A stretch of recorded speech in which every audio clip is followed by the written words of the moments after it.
পেয়েছি ফাল্গুন মাসে একটা জবরদস্ত বিয়েবাড়ি পেয়েছি, যেটা 3 দিন ধরে টানা ভোজ খাবো।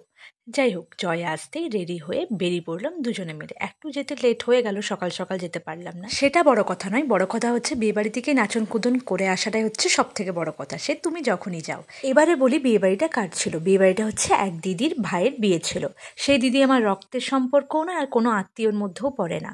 পাশের বাড়ির ডলি দিদার বাড়ি থেকে তার সাথে পরিচয়, সেখান থেকে এতটাই বন্ধুত্বর সম্পর্ক হয়ে গেছে যে নিজেদের সম্পর্কের থেকেও কিছু কম বলা যায় না। আমি যাওয়ার আগেই আসল গায়ে হলুদটা হয়ে গেছে, এখন চলছে নকলি গায়ে হলুদটা, যেখানে কতবার কাট করে শোটা করা হয়, উপর থেকে ফুল ছড়াছড়ি, ঠিক টাইমে জল ঢালাঢালি, অনেক বড় ব্যাপার থাকে।